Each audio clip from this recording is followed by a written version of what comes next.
বহুদিন ধরেই এই লফট করে পায়রা পোষার আমার শখ, কিন্তু যেহেতু ফ্ল্যাট বাড়ি ছিল সেখানে আমি আর লফটে করে পায়রা পুষতে পারিনি। তো এই যে নতুন নিজের বাড়িতে এসে নিজের মতন করে লফট করে পায়রা পোষার মজাটাই আলাদা। তোমরা সবাই জানো আমার কাছে কম বেশি অনেক রকমেরই পায়রা আছে। তোমাদের কাছেও আশা করি যারা পায়রা পুষতে পছন্দ করো তাদের কাছে অনেক রকমের পায়রা থাকে। কিন্তু আমার কাছে অনেক রকম বলতে কি, আবার বেশি ভ্যারাইটি নেই, কিন্তু অল্প স্বল্পই আছে। যেরকম মোটু আর মোটুর বউকে আজকে সকালবেলা আমি ছেড়েছি, প্রায় প্রত্যেক দিনই ওদেরকে আমি ছাড়ি, যখনই আমি সময় পাই তখনই আমি ওদেরকে ছাড়ি, সকালবেলা বিকেলবেলাতে। আজকে বিকেলবেলা যেরকম ছেড়েছিলাম, প্রচুর বৃষ্টি এসেছিলো, বৃষ্টিতে চারপাশটা তো একদম মানে কাদা কাদা অবস্থা, পুরো পরিষ্কার পরিচ্ছন্ন করে নিয়েও মোটুকে ছেড়েছি। আর ওরা ওই আগের দিনের মতনই যেরকম ওপরে উঠে গিয়ে বসে সেরকম ওপরে উঠে গিয়ে বসছিল। তিনতলার যে শেডটা দেওয়া আছে আমাদের, ওখানেই ওরা বসে জেনারেলি।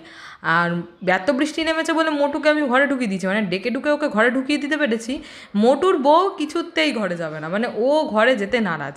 এই হচ্ছে বৃষ্টির মধ্যেও ভিজছে, অল্প অল্প বৃষ্টি পড়ছে, তোমরা বুঝতেই পারছো।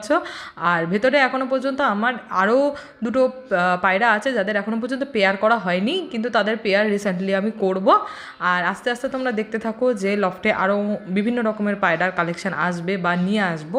আমার তো খুবই ইচ্ছা বিভিন্ন রকম পায়রা পোষা, তাদের থেকে ডিম বাচ্চা করানোর। তো তোমাদের এরকম কার কার শখ আছে অবশ্যই বলবে। অনেকেই বলে এটা একটি ছেলে ছেলে শখ, কিন্তু আমি এইসবে পাত্তা দিই না। আমি আমার মতন কাজ চালিয়ে যে আমার বেশ ভালো লাগে, আমার যেটা করতে ভালো লাগবে আমি সেটাই করব। এটাই হচ্ছে আমার ছোটোবেলা থেকে মানে অভ্যাস, যে আমার যেটা করতে ভালো লাগে সেটা আমি করবই করব। আর এদিকে দেখো, আমি ওদেরকে বাড়ি ঢোকাবো বলে, ওদের ঘরে ঢোকাবো বলে আমি ছাতা নিয়ে পাহারা দিচ্ছি।